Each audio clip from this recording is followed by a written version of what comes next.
Alright, I'm back from CES, the massive tech conference in Las Vegas, where a ton of new laptops were announced.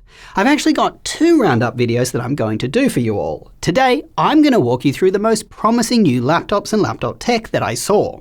Then tomorrow or the next day, I'm going to be back with an absolute rant. There were just so many disappointing, confusing, and outright misleading announcements that we have to talk about. Anyway, with that said, let's talk about the best. So, here are the top 10 new laptops and laptop tech that I saw, starting with Lenovo. Overall, I felt they had the most promising new products that were actually worth buying, and they mentioned AI the least, so that was helpful. The ThinkBook Plus Gen 6 gets our award for the most innovative laptop at CES. At the touch of a button, this laptop basically converts from a 14-inch one to a 16.7-inch one. Its screen rolls up to enlarge the display.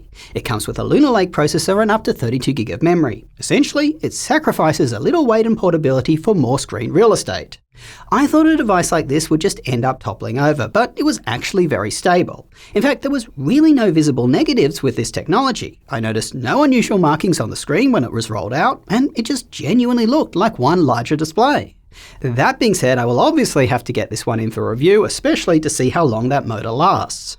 Next up is the Yoga Slim 9i. This is a super lightweight and compact 14-inch laptop. I think it's the smallest 14-inch laptop I've ever seen. It has a screen-to-body ratio of 98%, and it doesn't even have a webcam atop the display. It's actually behind the screen, so again, props to Lenovo for introducing a useful innovation. Once again, we're going to have to get this laptop in for review to see if this approach actually affects the webcam's quality.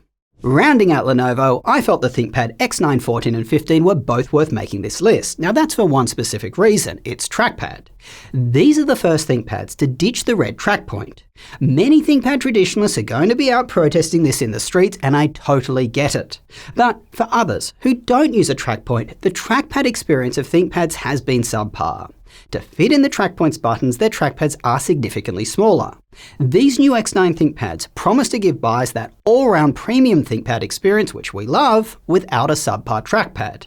In fact, these are one of the first Lenovo laptops that I can think of to come standard with a more accurate haptic trackpad. Next up is the Acer Predator Helios Neo 16S. Acer really stole our hearts when it came to gaming laptops in 2024. They won our Best 18-inch Gaming Laptop Award and our Best Budget Gaming Laptop Award. Plus, their Predator Helios Neo 14 was one of my personal favourites, and I recommended it a lot. This year, Acer are releasing a new 16 and 18-inch Predator Helios, as well as a brand new type of gaming laptop, the Helios Neo 16S. This one is essentially a slim gaming laptop, similar to Asus's Zephyrus G16. It initially will launch with an Arrow Lake HX processor and an RTX 5070. Given how much value and quality that Acer delivered in 2024, in the gaming space that is, I think this new laptop is definitely one to watch. Alright. If there was a coolest looking laptop of CES 2025, it had to go to MSI's Titan 18HX Dragon Edition Norse Myth. It also gets the award for the most ridiculous name. Just look at this thing. It looks striking, and it isn't just paint on the laptop's lid. The design is actually textured on. And as to be expected, the Titan promises the best of everything. 4K fast refresh rate mini LED display, up to 96GB of memory, up to Nvidia's RTX 5090, Thunderbolt 5, Wi-Fi 7, 2.5GB Ethernet, you guys get the picture. I do have questions though about why it has Intel's Arrow Lake HX processor rather than AMD's Fire Range HX3D. Anyway, next up is Gigabyte's Aero X16, a favourite from yesteryear. The Aero range is one of those hybrid devices that I personally love. Similar to a MacBook Pro 16 or Asus ProArt P16, it promises to give you a blend of performance and portability with premium creature comforts. Unfortunately, the last couple of Aeros just really sucked. They were extremely thin with inefficient Intel Raptor Lake processors, and they just ended up feeling like a stovetop. Well, this year, Gigabyte have completely redesigned the Aero 16, and it includes a more efficient processor. It is essentially a new laptop.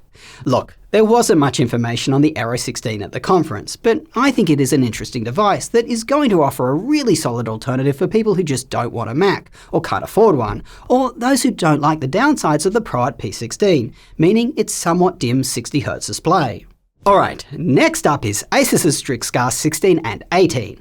Redesigned high-powered gaming laptops were all the rage at CES this year. No surprises with the launch of Nvidia's RTX 50 series. Many of these laptops just were hard to differentiate. I'd say out of all of them, the Strix Scar 16 and 18 were probably the ones that most stood out. We know the prior versions of these laptops really well. Taylor uses the Scar 18 every day to edit our videos, and the 16-inch version won our Best Gaming Laptop Award of 2023. These new 2025 variants are redesigned and really give you everything a gamer would want. High-performance components, upgradable memory that's easy to access, a promised improvement to its cooling solution, plenty of ports, Thunderbolt 5, Wi-Fi 7, a bright, fast refresh rate mini LED display, and cool-looking gamer aesthetics.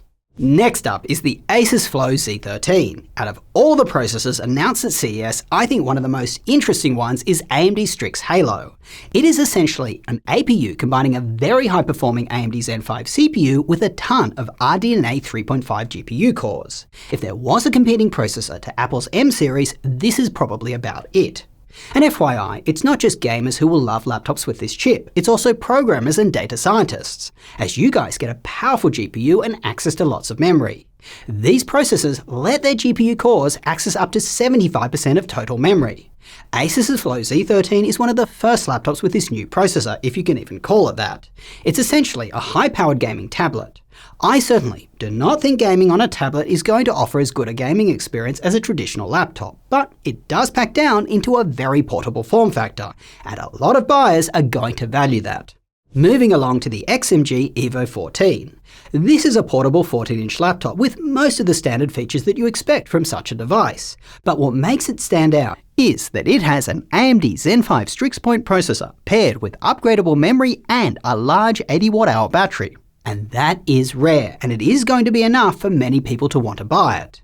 These laptops can also be found sold by other manufacturers, including Tuxedo for Linux users and Aftershock for those in Oceania.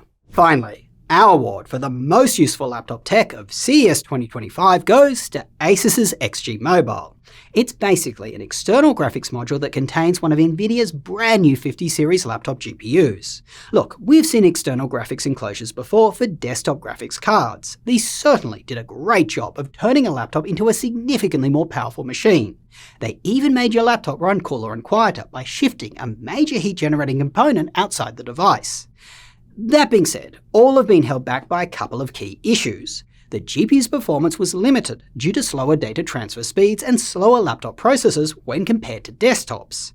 Because of this, the price you paid for a desktop GPU to shove into one of these enclosures just didn't really make sense. Well, the XG Mobile is kind of changing this in two key ways. Firstly, it's using laptop GPUs, so it should be cheaper. And secondly, it's using Thunderbolt 5. Now, we don't expect it to be on par with an internal GPU, as data still needs to be repackaged for Thunderbolt transmission rather than native PCIe, but we do expect it to be an improvement. We think this is going to be an awesome way to turn your thin and light laptop into a gaming or content creation powerhouse.